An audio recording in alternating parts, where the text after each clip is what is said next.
নিসাব হবে 52.5 তোলা রৌপ্য যদি আপনার কাছে থাকে, আপনি বাজার দর হিসাবে যাকাত দিবেন।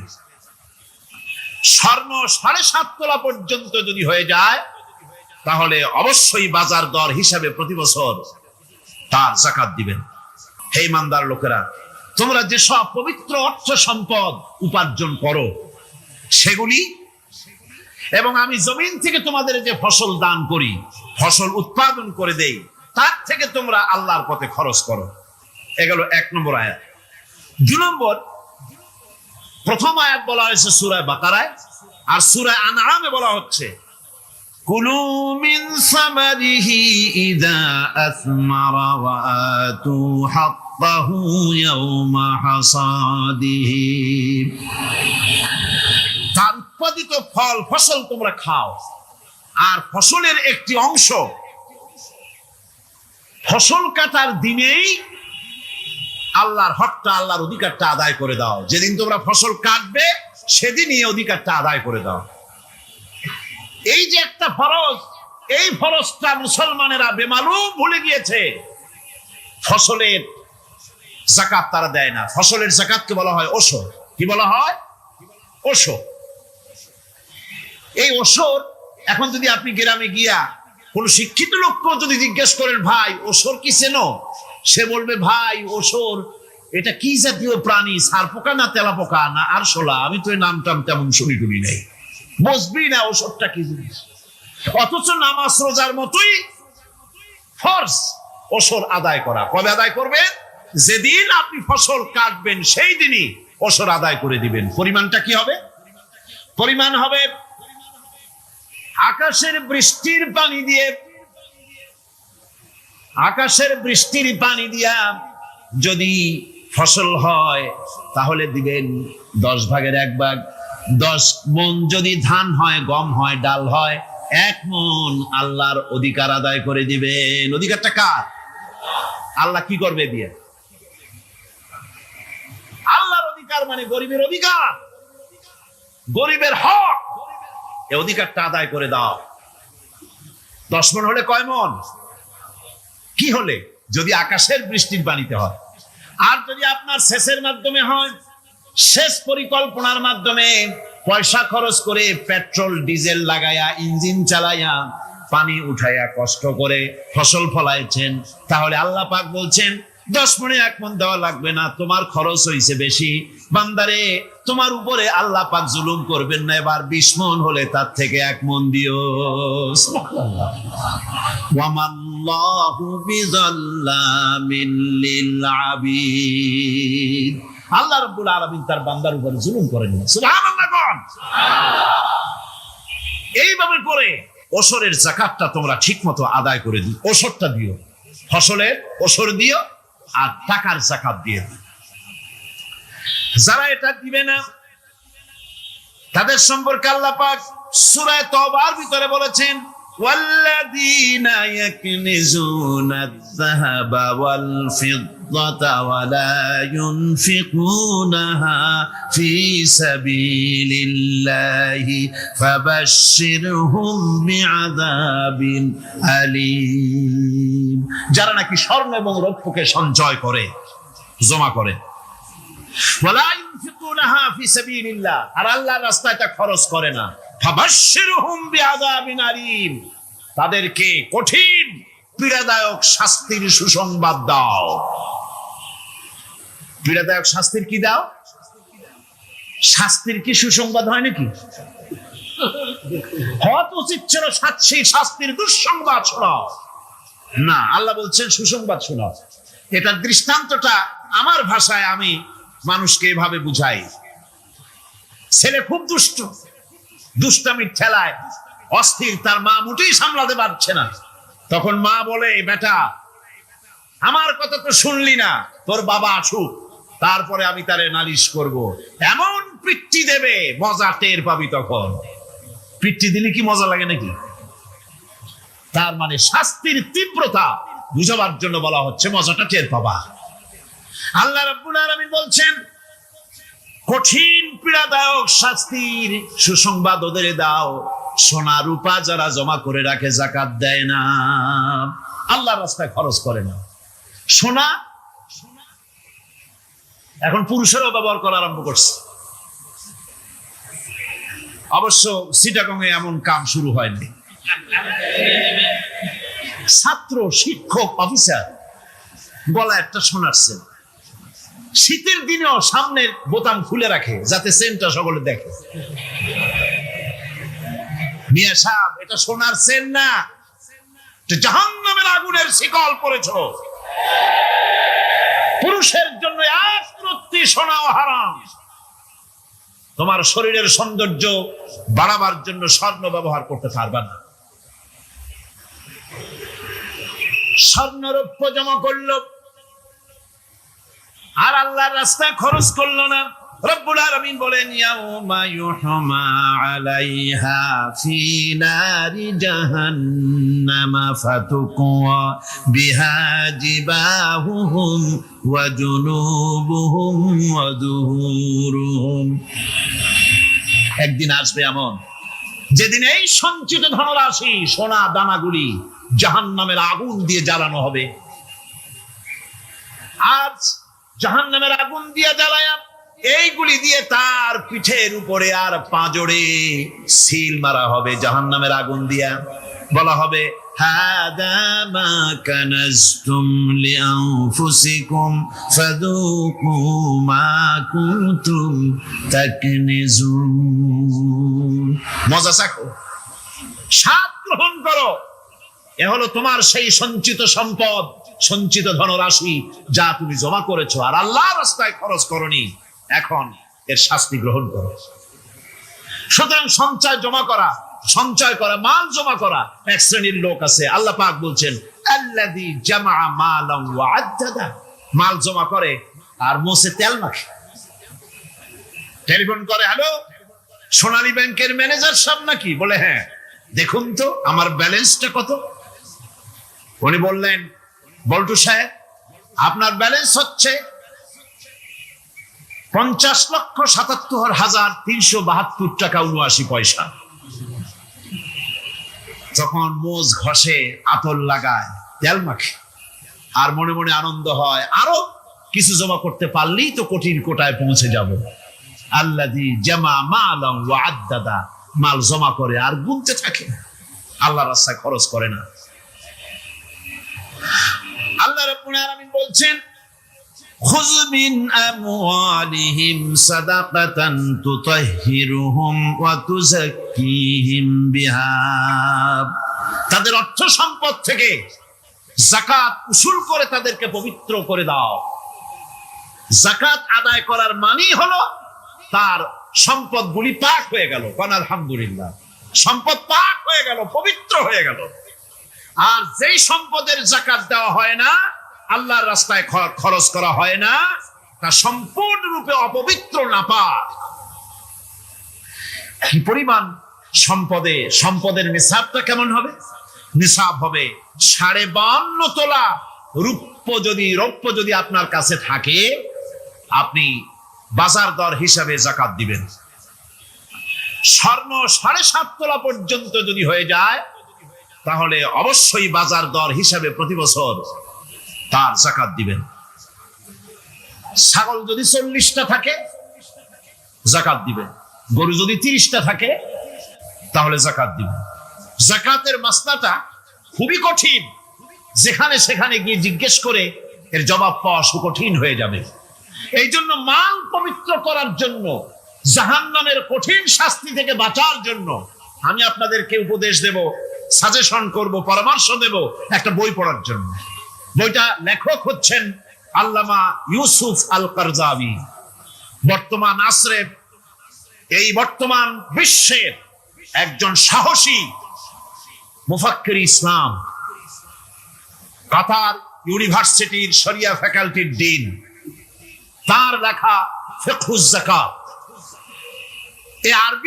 বিশাল এই আরবি গ্রন্থের অনুবাদ করেছেন অনুবাদ রাজ্যের রাজা, এদেশে ইসলামী আন্দোলনের, এই ভূখণ্ডের পুরোধা, ইসলামী আন্দোলনের বর্তমান সব নেতাদের ওস্তাদ আল্লামা হযরত মাওলানা আব্দুর রহিম সাহেব রাহিমাহুল্লাহ, আল্লাহ তাকে জান্নাতুল ফেরদাউসের মেহমান বানায় নিজরে কোন আমিন। তিনি এটার অনুবাদ করেছেন ইসলামে যাকাতের বিধান। ইসলামে, নামটা মনে রাখেন, ইসলামে যাকাতের বিধান। ইসলামী ফাউন্ডেশন বইটা বের করেছে, এত বড় 2টি খণ্ড। এই বইটি আপনারা সংগ্রহ করবেন, ইসলামের যাকাত বিধান। বইটি আপনারা সংগ্রহ করবেন মনে করে। আল্লাহর রাহে যে আপনি খরচ করবেন, সেই খরচ করার জন্য আল্লাহ রাব্বুল আলামিন কয়েকটা মূলনীতি দিয়েছেন। কিভাবে, কি মন মানসিকতা নিয়ে খরচ করবেন। খরচ করলেই কিন্তু সব হবে না। আতর মাখবেন, যদি চিন্তা করেন যে আতর মাখলাম, মাহফিলে যাব, মসজিদে যাব, লোকেরা টের পাবে যে বেটা আতর একখান মাখছে, খামো খাই আপনার আমও গেল, সালাও গেল, কোনো সব হইল না। আর যদি আতর মাখেন এই নিয়ত করে আতর মেখেছি, রাসূল পাক সাল্লাল্লাহু আলাইহি ওয়াসাল্লামের একটা সুন্নাত আমল করলাম, আল্লাহ রাব্বুল আলামিন অসংখ্য নেকি আমল নামায় লিখে দিবেন। নিয়তের উপরে দারমাদার করছে সবকিছু। এখন আপনি যে খরচ করবেন, সেই খরচটা কিভাবে করবেন, কি মন মানসিকতায় করলে পরে আল্লাহ খুশি হবেন, সেই কথাটি আল্লাহ পাক কোরআনে কারীমের মধ্যে বলছেন। আমি আপনাদের সামনে সেগুলি বলছি। দানটা হতে হবে কেবলমাত্র আল্লাহরে খুশি করার জন্য। মনে রাখেন, এটা হলো এক নম্বর। কি দানটা হতে হবে কারে খুশি? জোরে কর। আল্লাহ পাক বলছেন, ওয়ামা তুনফিকুনা ইল্লা ইবতিগা ওয়াজহিল্লাহ, তোমরা যা কিছু খরচ করো তাতে আল্লাহর সন্তুষ্টি লাভ করা ছাড়া মনের মধ্যে অন্য কিছু যেন লক্ষ্য না থাকে। শুধুমাত্র আল্লাহর সন্তুষ্টি মনের মধ্যে তোমরা রাখবে। আর কাউকে কোন জিনিস দিয়ে তার কাছে অনুগ্রহ প্রকাশ করতে পারবে না। আমি তোমার এই উপকার করছিলাম, তুমি নেমো খারামের মতো আজ কথা বলো, এরকম বলে না। কাউকে কিছু দিয়ে অনুগ্রহ প্রকাশ করবা না, তার মনে ব্যথা দিবা না। الذين ينفقون أموالهم في سبيل الله ثم لا يتبعون ما أنفقوا منا ولا أذى, যারা আল্লাহর পথে খরচ করে এবং খরচ করার পর নিজের অনুগ্রহ প্রকাশ করে না এবং কাউকেও মনোকষ্ট দেয় না, টাকা দিয়া খোটা দিল না, মনেও কষ্ট দিল না, তাদের জন্য পুরস্কারটা কি শুনুন। আল্লাহ পাক বলেন পুরস্কার হচ্ছে লাহুম আজরুহুম ইনদা রাব্বিহিম ওয়ালা খাউফুন আলাইহিম ওয়ালা হুম ইয়াহজানুন। ওদের জন্য তার পরওয়ারদিগারের কাছে রয়েছে বিরাট পুরস্কার, আজরে আজিম। এদের জন্য কোনো ভয় নাই, কোনো চিন্তাও নাই, কিয়ামতে ডাইরেক্ট জান্নাতে চলে যাবে। সুবহানাল্লাহ। দানের এত ফজিলত যা ভাই আমি বলে শেষ করতে পারবো না। এত ফজিলত আল্লাহ দানের মধ্যে রেখেছেন। ত্যাগেই তো শান্তি, ভোগে শান্তি নাই। মজা কিসে? যারা কন্যা মজা কিসে? ত্যাগের ভিতরই মজা।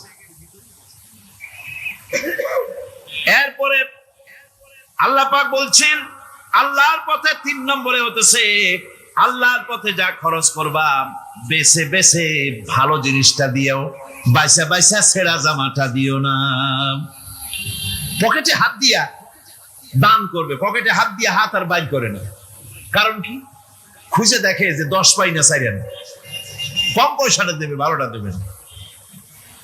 টাকা বের করে ওর মধ্যে ময়লা পচা গন্ধ লাগে, ওইটা দান করবে, আর টাটকা টাকাটা পকেটে রেখে দেবে। এই স্বভাব আমাদের আছে কিনা? আছে কিনা? আরে বাবা, টাকা কি আপনি পকেটে রাখতে পারবেন? ওটা দেওয়া লাগবে না? এরা দেন তারা দেন, কাউকে তো দেবেনি। আমাদের এই বদভ্যাস আল্লাহ আমাদেরকে মাফ করুন। কোন আমিন বলেন। আমিন। দান করার সময় বেছে বেছে খারাপটা দিও না, ছেঁড়া কাপড়টা দিও না, অখাদ্য কুখাদ্য দান করো না। বিয়ার মজলিস, বিবাহে অনেক লোক দাওয়াত দিয়েছে, বেশি করে রান্না করছে, কম যদি হয়ে যায় বড় মিয়ার ইজ্জত নষ্ট হয়ে যাবে। মেহমান কম আসলো, এখন এই খাবারগুলি না পারিয়া তারপরে গরিবদের দেয়, না পেরে যখন খাবার কেউ নাই তখন গরিবদের দেয়। গরিবদের উদ্দেশ্য করে কিন্তু বানানো হয় নাই। এটা হলো একজনের রুটি খাচ্ছিল, এক কৃপণ বখিল রুটি খেতে বসেছে, সিল একটা এসে রুটিতে সু মারল, সু মেরে রুটিটা নিয়ে গেছে। বেচারা পিছনে পিছনে দৌড় আরম্ভ করছে গালি দিতে দিতে, মরার সিল আর তুই জায়গা পাইলি না। চিলের পিছনে দৌড়াতে দৌড়াতে নদীর পাড়ে চলে আসছে। সিলও দেখে যে আল্লাহ, এমন এক বেকায়দার লোকের রুটি নিলাম, কোনো গাছেও বসতে পারি না তার ডিলার জ্বালা। শেষ পর্যন্ত পাশে ছিল নদী, নদীর উপর দিয়া চিল উড়ে ওপার যাওয়া আরম্ভ করছে। বখিল বেচারা দাঁড়াই থাকে, দিলাম ফি সাবিলিল্লাহ, আল্লাহর রাস্তায় দিলাম। এর তো কোনো মানে নাই। নিজে খেতে না পারে বাসি অখাদ্য কুখাদ্য এগুলি দিতে আল্লাহ পাক নিষেধ করেছেন। দিবা বাইসে বাইসে ভালো জিনিসটা, যেটা তোমার কাছে প্রিয় ওইটা দিও। তুমি যদি খারাপটা দাও তাহলে আল্লাহ তোমার দেবেন ওই মানের। কিয়ামত আছে না, কিয়ামত ওই মানের পাবা। আল্লাহ পাক বলছেন, ইয়া আইয়ুহাল্লাযীনা আমানু আনফিকু মিন তাইয়্যিবাতি মা কাসাবতুম ওয়া মিম্মা আখরাজনা লাকুম মিনাল আরদ। তোমরা যে উপার্জন করেছো, সেই উপার্জনে তোমাদের জন্য যা উপার্জন করেছো তাই, আর মাটি থেকে আমি যা তোমাদের জন্য দিয়েছি তার থেকে ভালো জিনিস, ভালো ভালো জিনিস আমার রাস্তায় খরচ করো। এটা কার ওয়াদা? আল্লাহর ওয়াদা। আর খরচ করার জন্য ওয়ালা তায়াম্মামুল খাবিসা মিনহু তুনফিকুন, খরচ করার জন্য বাইসা বাইসা খারাপ গুলি জিনিসগুলি খুঁজে বেড়াইও না, ভালো জিনিসগুলি আমার রাস্তায় খরচ করো। আর যতদূর সম্ভব গোপনে দিও, যতদূর সম্ভব দান গোপনে করি। মানুষকে শুনায় না অমুক জায়গায় দিলাম, বা মানুষের দেখায় দেখায় দিও না। কোন কোন শহর আছে কোরবানির সময় বিরাট গরু কেনা হয়, সেই গরুর গলায় মালা দিয়া তারপরে শহরে রাস্তায় রাস্তায় ঘুরানো হয়, অমুক মিয়া সাহেব এই গরুটা কোরবানি করবে। এরকম চিটাগংয়ে হয় না, অন্য অন্য জেলায় হয়। জি, এখানেই বেশি হয়। আশ্চর্য কথা। তাহলে তো উচিত, এরকম যদি উদ্দেশ্য হয় তাহলে বড় মিয়া গরুর সাথে একসাথেই হাঁটা উচিত।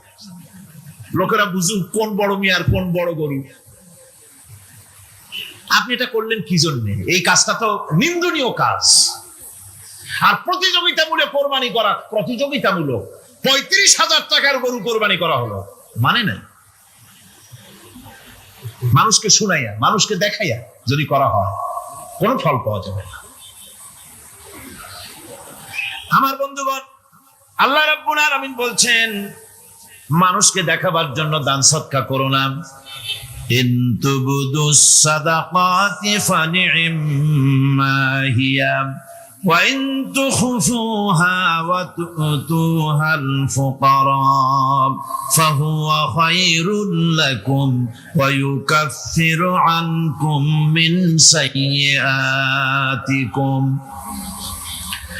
প্রকাশ্যভাবে খরচ করলে তা ভালো, আল্লাহ পাক বলছেন প্রকাশ্যভাবে খরচ করলে তা ভালো, কিন্তু গোপনে দান করা সবথেকে উত্তম।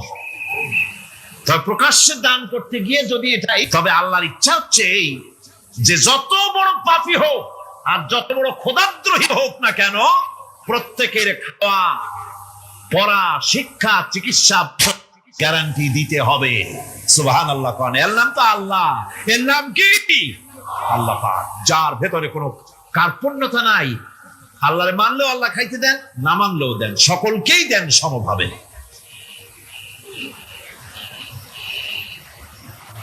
6 নম্বরে হচ্ছে, কারো প্রয়োজন পূরণের জন্য যদি ধার দেওয়া হয়, যদি কাউকে ধার দেন, তা করার জন্য বারবার তাকে টাকাটা দেওয়া যাবে না। একথা শুনে যারা ঋণগ্রস্ত আছেন তারা আবার এই সুবিধাটা নিয়েন না। সামর্থ্য থাকতে যদি যার কাছ থেকে ধার এনেছেন তাকে যদি কষ্ট দেন, অবশ্যই আল্লাহর কাছে আসামি হতে হবে কিয়ামতের দিন, কোনো সন্দেহ নাই। আর যে ব্যক্তি ধার দিয়েছেন তিনি যদি বুঝতে পারেন যে এই লোকটি আসলে নিয়ত ভালো কিন্তু দিতে পারতেছে না, তাহলে এমন লোককে বারবার তাগাদা দিতে আল্লাহ নিষেধ করেছেন। তাকে শরম দিও না, তাকে সময় দাও। وَإِنْ كَانَ ذُو عُسْرَةٍ فَنَذِرَةٌ إِلَى مَيْسَرَةٍ وَأَنْ تَصَدَّقُوا خَيْرٌ لَكُمْ إِنْ كُنْتُمْ تَعْلَمُونَ। ঋণগ্রস্ত ব্যক্তির আর্থিক অবস্থা খারাপ হলে সচ্ছল হওয়া পর্যন্ত তাকে সময় দাও, আর তাকে যদি ক্ষমা করে দিতে পারো সেটা তো অনেক ভালো কথা, আল্লাহ তোমার প্রতি রহম করবেন। যদি ক্ষমার তাকে যদি সে দিতেই পারবে না এমন অবস্থা যদি হয়, তাহলে তাকে তুমি ক্ষমা করে দিও।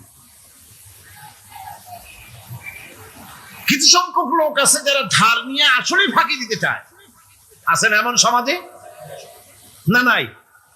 কিছু লোক আছে ধার নেয়, ভাই দেব 1 মাসের মধ্যে, কোনো সন্দেহ নাই। 6 মাস যায় তারপরেও দেয় না, অন্য কাজ করে মিটাই, অন্য কাজ মিটায়, কিন্তু এর টাকা পরিশোধ করে না। এরকম লোকও আছে, তারা আল্লাহর কাছে দায়ী হবে।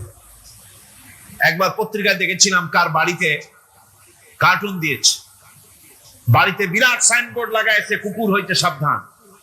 তার বন্ধু বলছে, ভাই তুমি কুকুর কিনলে কবে? কয় যে না, কুকুর কিনি নাই, সাইনবোর্ড লাগাইছি পাওনাদারদেরকে ঠেকাবার জন্য, যাতে সহজে বাড়ির মধ্যে না ঢোকে। এই চালাকিটা আর কেউ বুঝুক আর না বুঝুক, আল্লাহ পাক তো খুব ভালো করেই বোঝেন। 7 নম্বরের কথা হলো দান করার ব্যাপারে, যে আপনি দান করতে করতে যা আছে সব ফতুর করে ফেলাবেন, এটা কিন্তু ইসলাম চায় না। আপনার সন্তান সন্ততিকে বঞ্চিত করে, স্ত্রী পুত্রকে বঞ্চিত করে সমানে দান করবেন, ঘরে না খেয়ে থাকবেন, এই অবস্থা যেন না হয়। খরচ করবেন কি? আল্লাহ পাক বলছেন, وَيَسْأَلُونَكَ مَاذَا يُنْفِقُونَ قُلِ الْعَفْوَ। নবী আপনাকে প্রশ্ন করা হয় কি খরচ করব? আপনি বলুন প্রয়োজনের অতিরিক্ত জিনিস যেটা আছে সেটাই আল্লাহর জন্য খরচ করে দাও। তোমার প্রয়োজন যখন মিটে গেছে, ব্যাংকের মধ্যে অসংখ্য টাকা জমা রাখা খালি গুনতেছে বসে বসে, তা না করে অভাবগ্রস্ত মানুষদের প্রয়োজন মিটাও। খরচ করার ভিতরে আর খরচ না করার ভিতরে ভারসাম্য রক্ষা করতে হবে।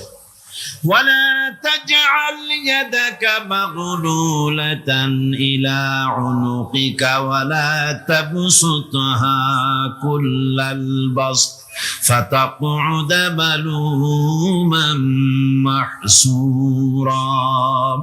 তোমাদের দানের হাত গুটায় একেবারে গলার সাথে বেঁধে রেখো না, আবার এমন বেশি ছেড়েও দিও না, কারণ এর ফলে তোমাকে অনুতপ্ত হওয়া লাগতে পারে, কার্পণ্যতাও না হয়, আর দ্বিতীয় জমের মতো দিয়ে সব ফতুর না হয়ে যাও। দুটোর মধ্যে ব্যালেন্স হতে হবে।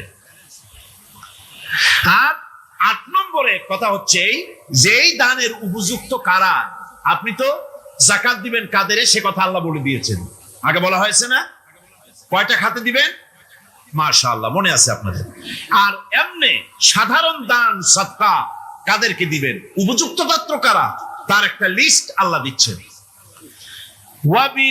وَبِالْوَالِدَيْنِ إِحْسَانًا وَبِذِي الْقُرْبَى وَالْيَتَامَى وَالْمَسَاكِينِ وَالْجَارِ ذِي الْقُرْبَى।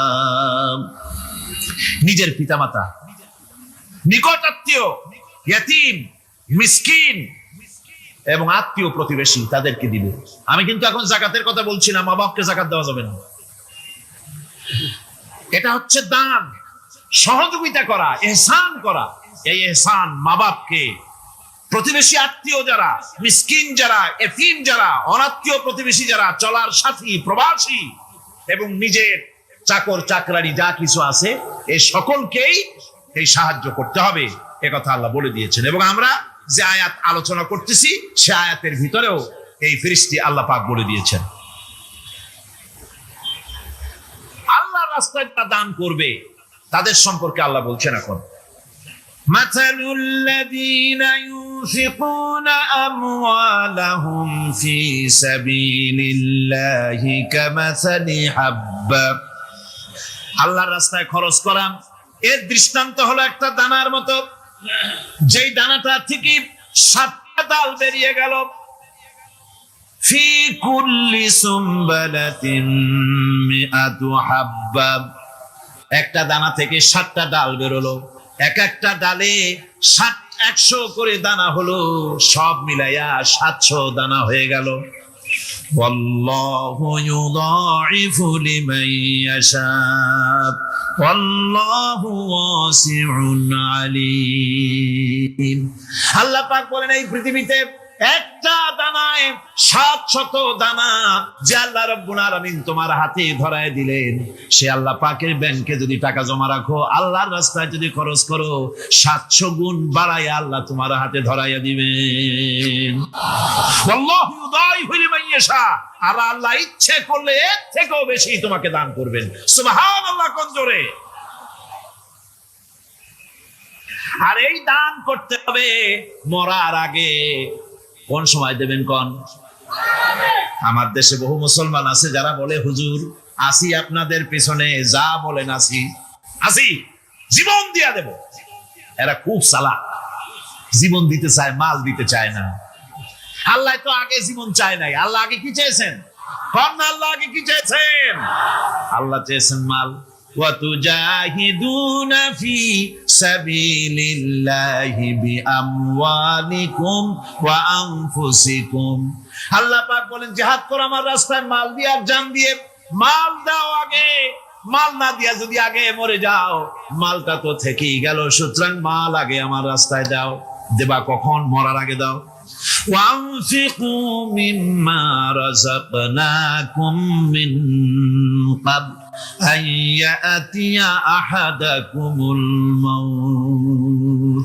আমার রাস্তায় খরচ করো মৃত্যু আসার আগে। فَيَقُولَ رَبِّ لَوْلَا أَخَّرْتَنِي إِلَى أَجَلٍ قَرِيبٍ। যদি মরার আগে না দাও, মৃত্যুর সময়, মৃত্যু যখন এসে গেল, সেই সময় যদি বলো, অনুশোচনা যদি করো, আরে যদি আমি সময় পাইতাম, একটু খানিক যদি সময় দিতে, আল্লাহ একটু সময় আমারে যদি দাও, ফাসাদদাকা ওয়া আকুম মিনাস সালিহিন, দান সদকা করব, সব আল্লাহর রাস্তায় দিয়ে দেব, আর আমি সালেহ বান্দাদের মধ্যে শামিল হয়ে যাব। আল্লাহ একটু সময় আমারে দাও। আল্লাহ পাক বলছেন ওয়ালা ইউআখিরাল্লাহু নাফসান ইযা জাআ আজালুহা আল্লাহু খাবীরুম বিমা তা'মালুন। মৃত্যুর নির্ধারিত সময় আসলে 1 সেকেন্ড আগে পাশে করা হবে না। সুতরাং মৃত্যুর আগে খরচ করো। আপনি মনে করবেন যে আপনি মরে গেলে পরে আপনার ছেলে মেয়ে আপনার জন্য করবে, খরচ করবে। হ্যাঁ করবে, ঠিক। মরার পরে কুলখানি হারাম। এই সুদের মধ্যে 70টি গুনাহ, তার ছোট্ট গুনাহ হলো নিজের মায়ের সাথে জিনা করা। জোরে কর নাউজুবিল্লাহ। মায়ের সাথে জিনা করার চাইতেও নিকৃষ্ট, এটা হলো ছোট গুনাহ। টের পাইছেন? এটাই হলো ছোট গুনাহ। তাহলে বড় গুনাহ কি? বড় গুনাহ হচ্ছে আল্লাহ আর তার রাসূলের সাথে যুদ্ধ করা। নাউজুবিল্লাহ পড়ে। সুতরাং এই সুদভিত্তিক অর্থ ব্যবস্থার, এই সুদভিত্তিক অর্থ ব্যবস্থাকে নির্মূল করে দিয়ে ইসলাম যাকাত ভিত্তিক অর্থ ব্যবস্থা কায়েম করেছিল, যার ফলে মানুষ খেয়ে পরে সুখে শান্তিতে বসবাস করেছে। চুরি নাই, ডাকাতি নাই, জেনা নাই, ব্যভিচার নাই, হত্যা নাই, ধর্ষণ নাই। এমন এক সময় এসেছিল কোরআনে কারিমের বরকতে, যাকাত ভিত্তিক অর্থনীতির বরকতে, এমন এক সময় এসেছিল ময়দানে ঢোল পিটানো হতো বাজারে বাজারে, যাকাত কে নেবে, যাকাত কে নেবে, যাকাত কে নেবে। একজন মানুষও খুঁজে পাওয়া যায় নাই যে বলবে যাকাত আমার দরকার। গল্প করলাম? এটা কি গল্প? বাস্তব। হযরত ওমর বিন আব্দুল আজিজ রাহমাতুল্লাহ আলাইহির জামানায় সাদকার টাকা নিয়ে 3টি দিন একজন ঘুরেছেন গ্রামে গ্রামে, ময়দানে ময়দানে। একটা গরিব খুঁজতেছেন সদকার টাকা দেবে, গরিব খুঁজে পাওয়া যায় না। ক্লান্ত শ্রান্ত হয়ে মরুদ্যানের ভিতরে আরাম করতেছেন, এমন সেখানে আর একটা লোক আসছে, ধুলা মলিন বড় একটা বস্কা তার সাথে। এই লোকটি তার কাছে গিয়ে বলছে, ভাই আল্লাহ আপনারে আমারে মিলাই দিছে, 3 দিন পর্যন্ত ঘুরেছি কিছু সৎকার টাকা নিয়া, এত বড় দেশের এত জায়গা ঘুরলাম, একটা গরিব পাই নাই যে তারে দেব, আল্লাহ আপনারে মিলাই দিছে, নেন এই টাকাগুলা। কয় যে তোমার মাথা খারাপ না স্কুল উঠিলা? তুমি কি মনে করছো আমার এই বস্কার মধ্যে ছেঁড়া খাতা? তোমার টুপলায় যে টাকা আছে আমার বস্তায় তার থেকে অনেক বেশি টাকা আছে। তুমি ঘুরতেছো 3 দিন, আমি ঘুরতেছি সপ্তাহ কাল, একটা ভিক্ষুক পাই নাই। এটা কিসের বরকতে? ইসলামী অর্থনীতির বরকতে। যখন কিসের বরকতে? কপাল পোড়া জাতি, কপাল পোড়া জাতি। সেই বরকতপূর্ণ সমাজ ব্যবস্থার দিকে না গিয়ে কোন নেতা কোন নেত্রী কি কইল সেদিকে দৌড়ায়, সেদিকেই দৌড়ায় পাগলের মতো। হেমিলেনের বংশীবাদক বাঁশি বাজায় চললো, আর ইঁদুর বাদর সব পিছনে ছুটলো। এর কোনো মানে হয় না। যাকাত হচ্ছে পবিত্র করে দেওয়া। নামাজের পর ইসলামের সবচাইতে গুরুত্বপূর্ণ ব্যাপার হলো নামাজ। নামাজের পরেই গুরুত্বপূর্ণ ব্যাপার হচ্ছে যাকাত। আর ইবাদতের বেলায় সাধারণত নামাজের পরে আমরা রোজা বলি, নামাজ রোজা, কিন্তু আসল কথা হচ্ছে নামাজের পরেই যাকাত। কোরআনে কারিমে এভাবেই বলা হয়েছে। নামাজ এবং যাকাত এই দুটি জিনিস হচ্ছে ইসলামের প্রধান স্তম্ভ।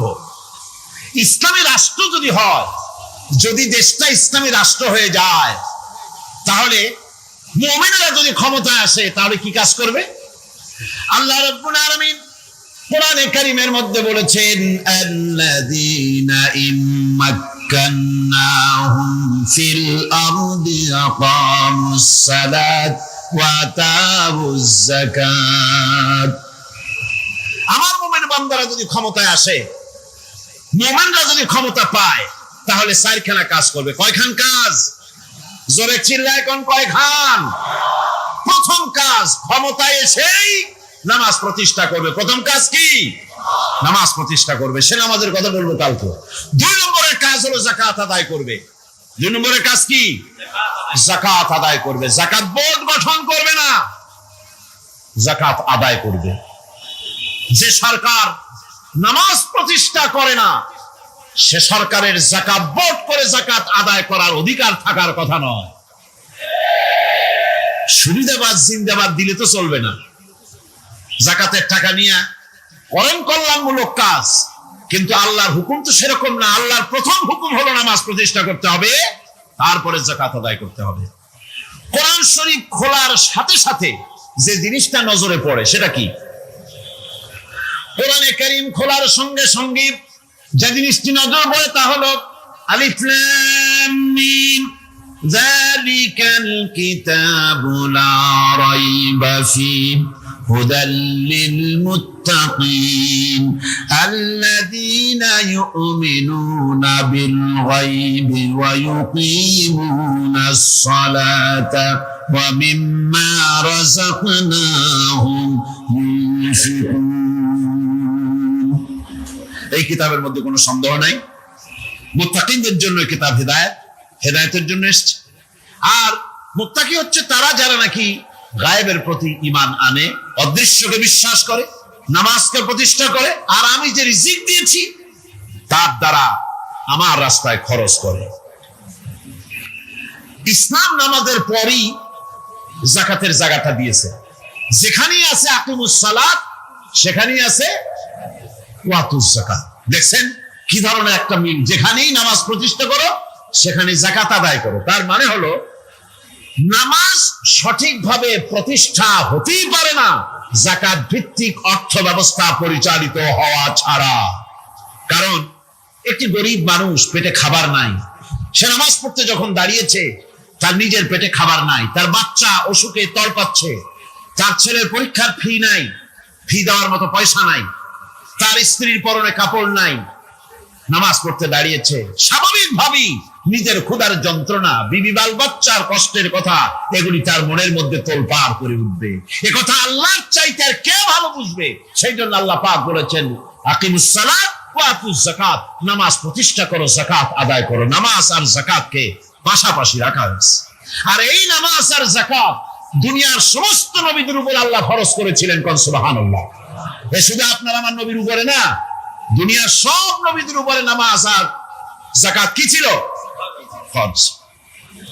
হযরত ইব্রাহিম আলাইহিস সালাম এবং তার বংশের নবীদের কথা উল্লেখ করার পর আল্লাহ রাব্বুল আলামিন বলছেন, ওয়াজআলনাহুম আইম্মাতান ইয়াহদুনা বিআমরিনা ওয়া আওহাইনা ইলাইহিম ফি'লাল খায়রাত ওয়া ইকামাস সালাতি ওয়া ইতাইজ যাকাত ওয়া কানু লানা আবিদিন। ওয়াজআলনাহুম আইম্মাতান, আমি সমস্ত নবীদেরকে নেতা বানাইছি। সমস্ত নবীরা কি? আর এক শ্রেণীর, কি বলবো আমি, আমার কাছে ভাষা আসতেছে না, এক শ্রেণীর ভদ্রলোক বলি,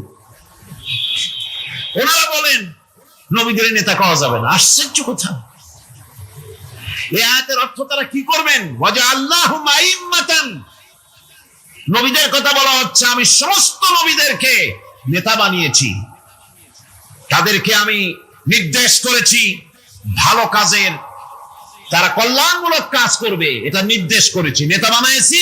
আর তাদেরকে বলেছি কল্যাণমূলক কাজ করার জন্য, নামাজকে প্রতিষ্ঠা করার জন্য, যাকাতকে আদায় করার জন্য। আর তারা সবাই ছিল আমার অনুগত, বাধ্যগত। নবীরা সব হলেন নেতা। নবীরা কি?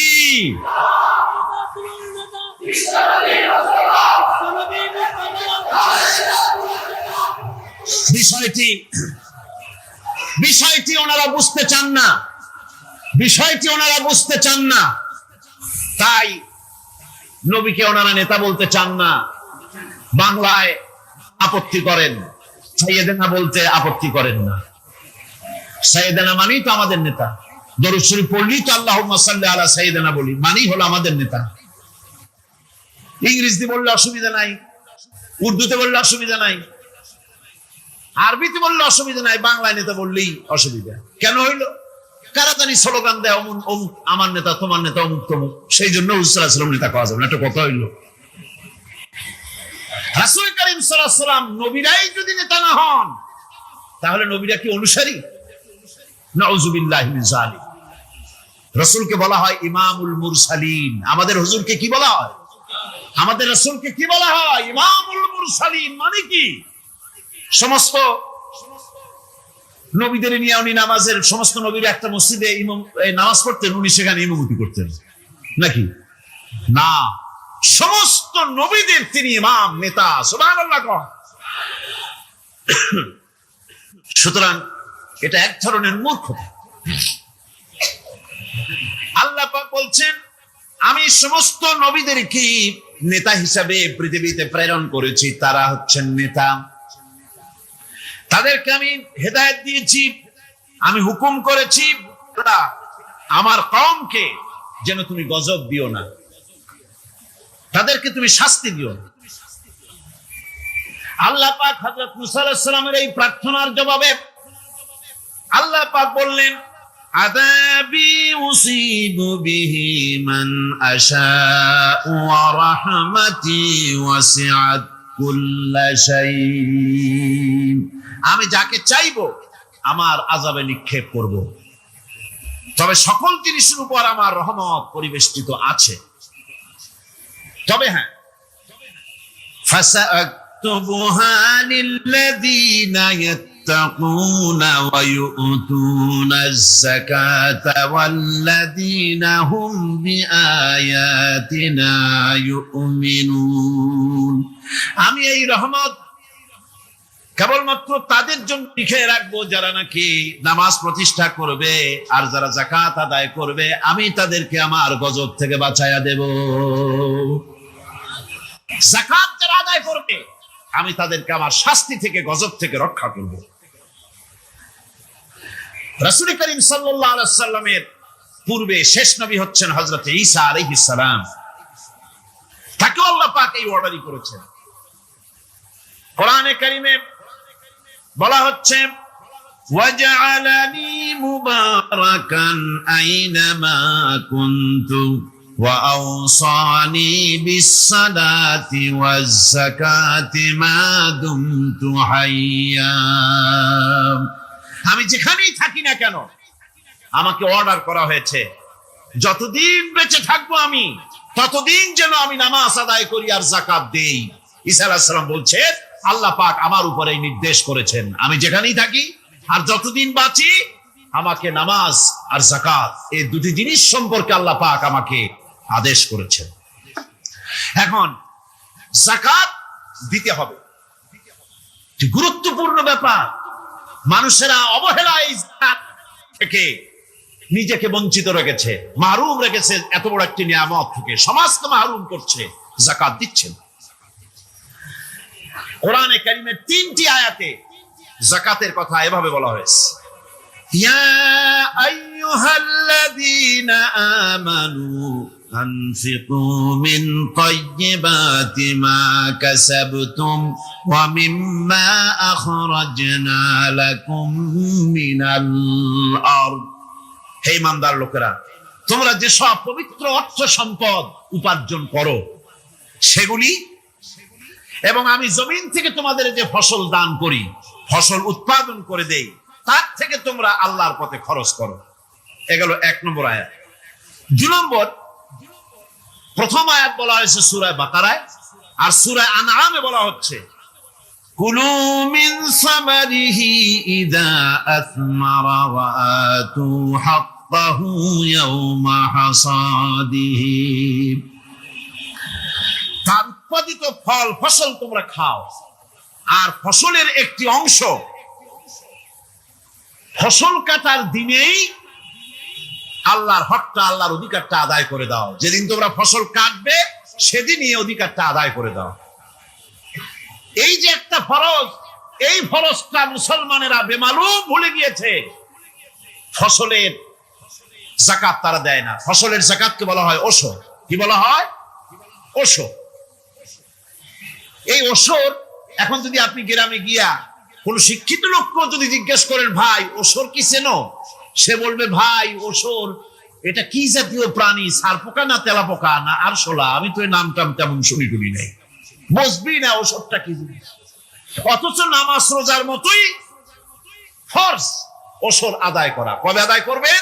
যেদিন আপনি ফসল কাটবেন সেই দিনই ওশর আদায় করে দিবেন। পরিমাণটা কি হবে? পরিমাণ হবে আকাশের বৃষ্টির পানি দিয়ে, আকাশের বৃষ্টির পানি দিয়া যদি ফসল হয় তাহলে দিবেন 10 ভাগের 1 ভাগ। 10 মণ যদি ধান হয়, গম হয়, ডাল হয়, 1 মণ আল্লাহর অধিকার আদায় করে দিবেন। অধিকারটা কার? আল্লাহ কি করবে দিয়ে? আল্লাহর অধিকার মানে গরিবের অধিকার, গরিবের হক। এই অধিকারটা আদায় করে দাও। 10 মণ হলে কয় মণ? কি হলে? যদি আকাশের বৃষ্টির পানিতে হয়। আর যদি আপনার সেচের মাধ্যমে হয়, সেচ পরিকল্পনার মাধ্যমে পয়সা খরচ করে পেট্রোল ডিজেল লাগায়া ইঞ্জিন চালাইয়া পানি উঠাইয়া কষ্ট করে ফসল ফলাইছেন, তাহলে আল্লাহ পাক বলছেন 10 মণে 1 মণ দেওয়া লাগবে না, তোমার খরচ হইছে বেশি। বান্দারে, তোমার উপরে আল্লাহ পাক জুলুম করবেন না, এবার 20 মণ হলে তার থেকে 1 মণ দিও। সুবহানাল্লাহ। ওয়ামাল্লাহু বিযাল্লামিন লিল আবিদ। আল্লাহ রাব্বুল আলামিন তার বান্দার উপরে জুলুম করেন না। সুবহানাল্লাহ। এইভাবে করে ওশরের যাকাতটা তোমরা ঠিকমতো আদায় করে দিও। ওশরটা দিও, ফসলের ওশর দিও, আর টাকার যাকাত দিও। যারা এটা দিবে না তাদের সম্পর্কে আল্লাহ পাক সূরা তওবার ভিতরে বলেছেন ওয়াল্লাযীনা ইয়াকনিজুনা আয-যাহাবা ওয়াল ফিদ্দাতা ওয়া লা ইউনফিকুনাহা ফি সাবিলিল্লাহি ফাবাশশিরহুম বিআযাবিন আলীম। যারা নাকি স্বর্ণ এবং রৌপ্যকে সঞ্চয় করে, জমা করে, ওয়ালা ইউনফিকুনাহা ফি সাবিলিল্লাহ, আর আল্লাহর রাস্তায় তা খরচ করে না, ফাবাশশিরহুম বিআযাবিন আলীম, তাদেরকে কঠিন পীড়াদায়ক শাস্তির সুসংবাদ দাও। পীড়াদায়ক শাস্তির কি দাও? শাস্তির কি সুসংবাদ হয় নাকি? হত উচিত ছিল শাস্তির দুঃসংবাদ শোনাও, না, আল্লাহ বলছেন সুসংবাদ শোনাও। এটা দৃষ্টান্তটা আমার ভাষায় আমি মানুষকে এভাবে বুঝাই। ছেলে খুব দুষ্ট, দুষ্টামির ঠেলায় অস্থির, তার মা মোটেই সামলাতে পারছে না। তখন মা বলে, বেটা আমার কথা তো শুনলি না, তোর বাবা আসুক, তারপরে আমি তারে নালিশ করব। এমন পিট্টি দেবে, মজা টের পাবি। তখন পিট্টি দিলে কি মজা লাগে নাকি? তার মানে শাস্তির তীব্রতা বুঝাবার জন্য বলা হচ্ছে, মজাটা টের পাবা। আল্লাহ রাব্বুল আলামিন বলছেন, কঠিন পীড়াদায়ক শাস্তির সুসংবাদ ওদের দাও, সোনা রূপা যারা জমা করে রাখে, যাকাত দেয় না, আল্লাহর রাস্তায় খরচ করে না। সোনা এখন পুরুষেরাও ব্যবহার করা আরম্ভ করছে। অবশ্য চিটাগং এ এমন কাম শুরু হয়নি। ছাত্র, শিক্ষক, অফিসার গলা একটা সোনার চেন, শীতের দিনেও সামনের বোতাম খুলে রাখে যাতে চেনটা সকলে দেখে। মিয়া সাহেব, এটা সোনার চেন না, জাহান্নামের আগুনের শিকল পড়েছো। পুরুষের জন্য এক রত্তি সোনাও হারাম। তোমার শরীরের সৌন্দর্য বাড়াবার জন্য স্বর্ণ ব্যবহার করতে পারবা না। স্বর্ণ রৌপ্য জমা করলো আর আল্লাহর রাস্তায় খরচ করলো না। রব্বুল আলামিন বলেন, ইয়াউমা ইউহমা আলাইহা ফি নারি জাহান্নামা ফাতুকওয়া বিহা জিবাহুহুম ওয়া জুনুবুহুম ওয়া দুহুরুহুম। একদিন আসবে এমন যেদিন এই সঞ্চিত ধনরাশি, সোনা দানাগুলি জাহান্নামের আগুন দিয়ে জ্বালানো হবে। আজ জাহান্নামের আগুন দিয়ে জ্বালায়া এইগুলি দিয়ে তার পিঠের উপরে আর পাঁজরে সিল মারা হবে জাহান্নামের আগুন দিয়া।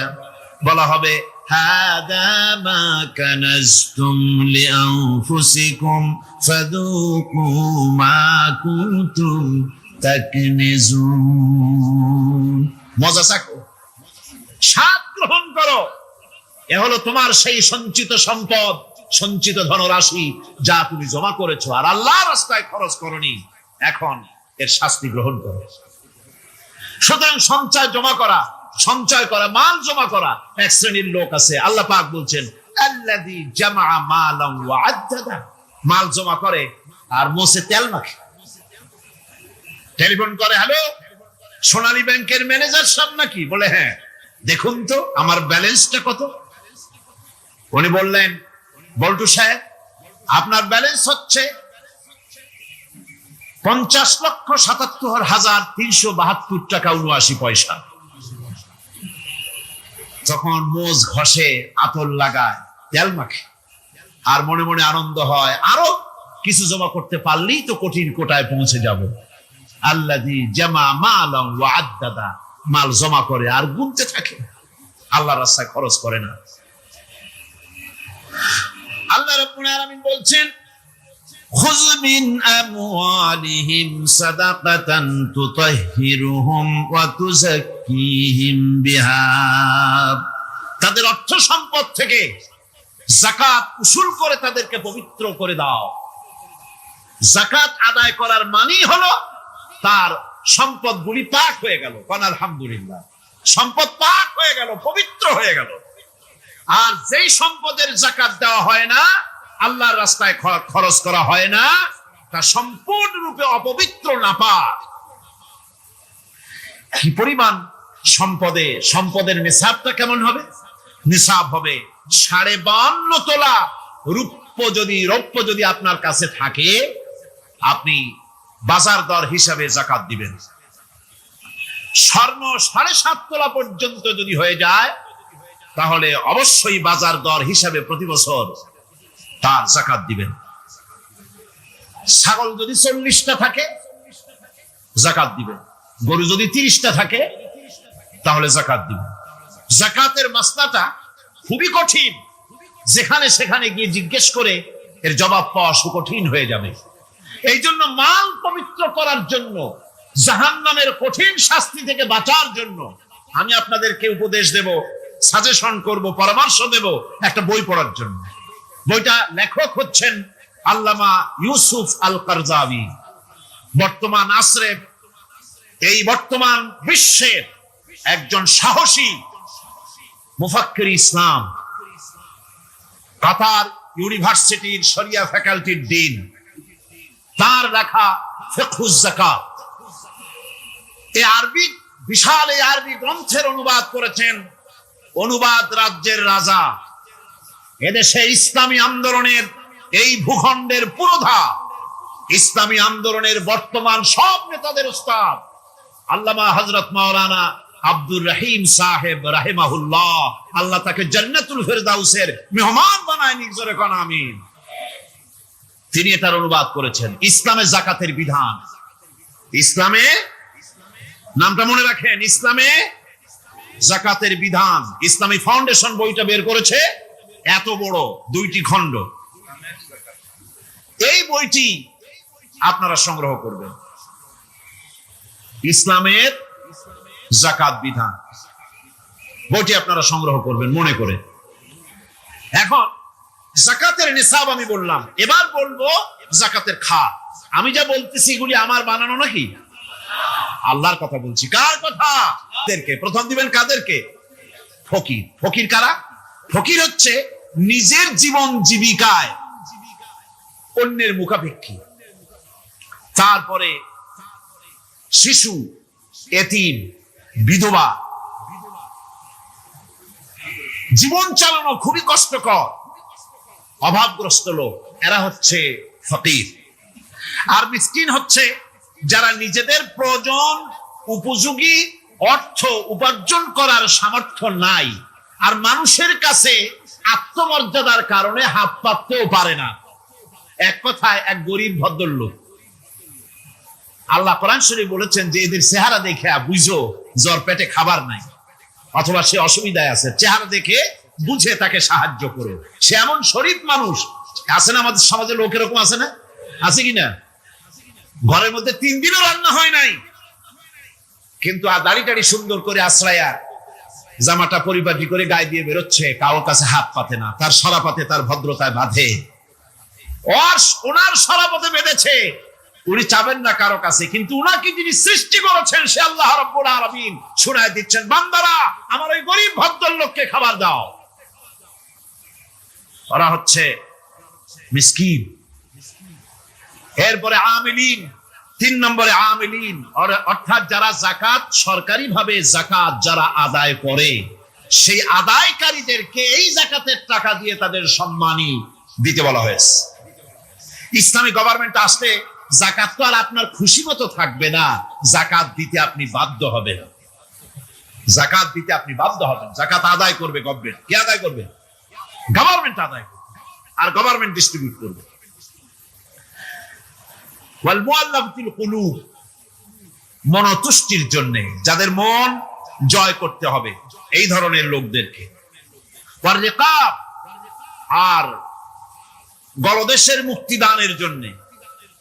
ওয়াল গারিমিন, আর ঋণগ্রস্ত ব্যক্তি, তাও আবার এমন পর্যায়ের যে ঋণ পরিশোধ করতে গেলে যদি তার এমন অবস্থা হয় যে তার কাছে যাকাত দেওয়ার মতো টাকা থাকে না, এরকমের অবস্থা যদি হয়, তাহলে যাকাতের টাকা দিয়ে তার ঋণ পরিশোধ করে দেওয়া যেতে পারে। ফি সাবিলিল্লাহ। এরপরে হচ্ছে জিহাদের রাস্তা। জিহাদের রাস্তা মানে জিহাদ যখন শুরু হবে, সেই জিহাদের ময়দানে আপনি বন্দুক রাইফেল কিনে দেওয়ার সাহায্য করবেন, সেটা নয়। কিন্তু শুধু এটাকেই বোঝানো হয় নাই, ফি সাবিলিল্লাহ বলতে বোঝানো হয়েছে আল্লাহর রাস্তায় সংগ্রামরত সব ব্যাপারে আপনি সাহায্য করবেন, ইসলামী আন্দোলনের জন্য করবেন। যারা ইসলামের জন্য বইপত্র লেখে তাদের জন্য করবেন, যদি পয়সায় কুলাতে না পারে সেখানে সাহায্য করবেন। ইসলামী আন্দোলনকে বিজয় করার জন্য সাহায্য করবেন। এক কথায় আল্লাহর রাস্তা বলতে যা বুঝায় এগুলিকে দিবেন। ইবনে সাবিল, এরপরে পথিক মুসাফির। পথিক মুসাফির সে যদি বাড়িতে ধনী থাকে, ঢাকায় ধনী, কিন্তু চট্টগ্রামে এসে সর্বহারা হয়ে গেছে, টাকা পয়সা সব লুটপাট হয়ে গেছে, এখন বাড়ি ফেরার উপায় নাই, জাকাতের টাকা দিয়ে তাকে সাহায্য করা যেতে পারে। এই 8টি খাতে এভাবে জাকাত দেওয়ার জন্য আল্লাহ খাত সৃষ্টি করেছেন। কয়টা খাত হলো? 8টা খাত। ইসলাম জাকাত ভিত্তিক অর্থ ব্যবস্থা কায়েম করে, আর অনৈসলামিক সরকার সুদ ভিত্তিক অর্থ ব্যবস্থা কায়েম করে। জাকাত আর সুদের মধ্যে পার্থক্য কি?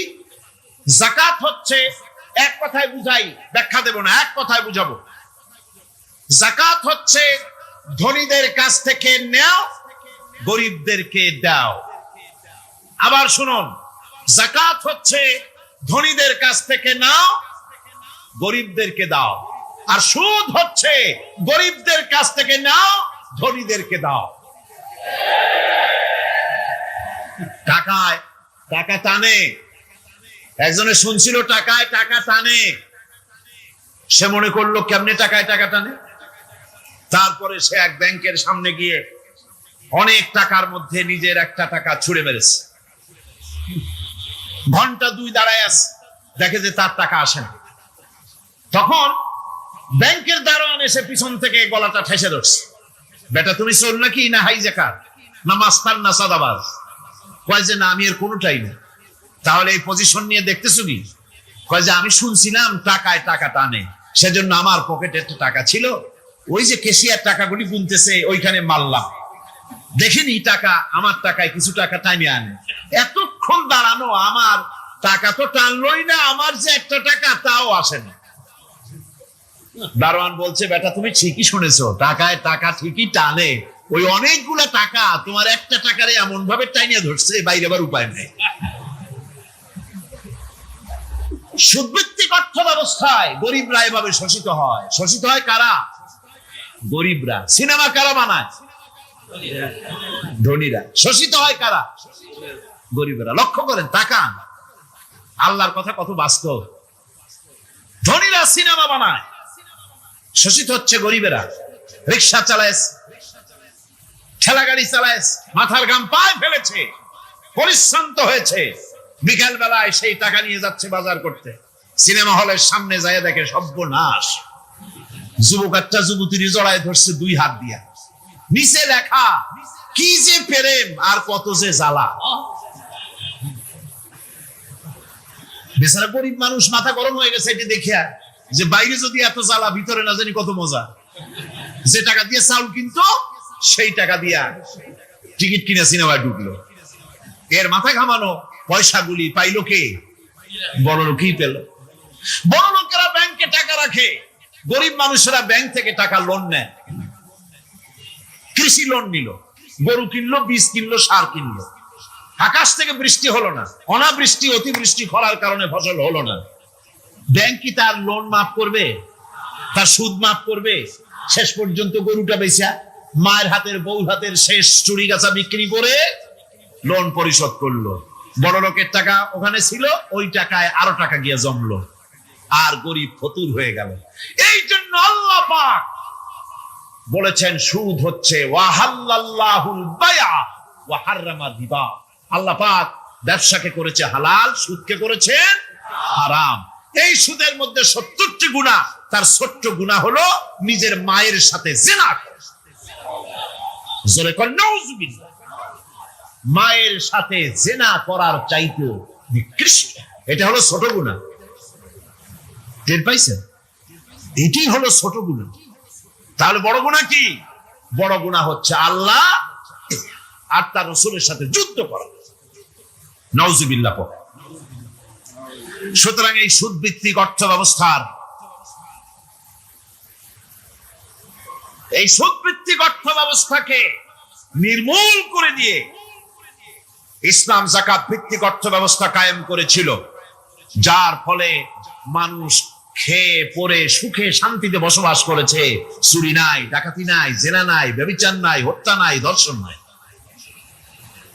এমন এক সময় এসেছিল কোরআনে কারিমের বরকতে, যাকাত ভিত্তিক অর্থনীতির বরকতে, এমন এক সময় এসেছিল ময়দানে ঢোল পিটানো হতো বাজারে বাজারে, জাকাত কে নেবে, জাকাত কে নেবে, জাকাত কে নেবে। একজন মানুষও খুঁজে পাওয়া যায় নাই যে বলবে জাকাত আমার দরকার। গল্প করলাম? এটা কি গল্প? বাস্তব। হযরত ওমর বিন আব্দুল আজিজ রাহমাতুল্লাহ আলাইহির জামানায় সদকার টাকা নিয়ে 3টি দিন একজন ঘুরেছেন গ্রামে গ্রামে, ময়দানে ময়দানে। একটা গরিব খুঁজতেছেন, সদকার টাকা দেবে, গরিব খুঁজে পাওয়া যায় না।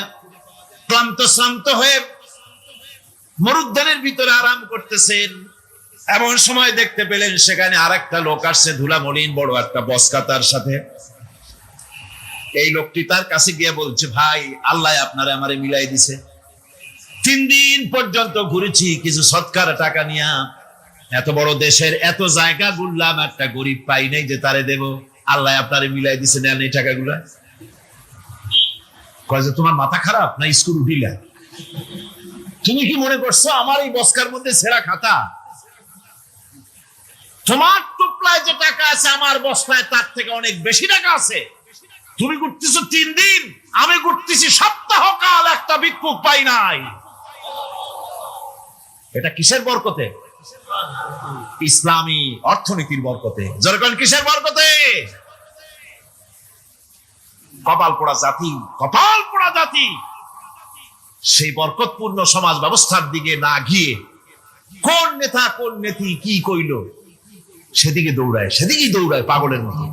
হেমিলেনের বংশীবাদক বাঁশি বাজায় চললো, আর ইঁদুর বাদর সব পিছনে ছুটলো। এর কোনো মানে হয় না। আল্লাহ রাব্বুল আলামিন এই যাকাত ব্যবস্থার মাধ্যমে বিরাট পরিবর্তন এনে দিয়েছিলেন। এটি আল্লাহ পাকের একটি বিশাল নিয়ামত। এই নিয়ামত আল্লাহ পাক ইসলামী রাষ্ট্রকে দান করেছেন, আর যাকাতই বরকত।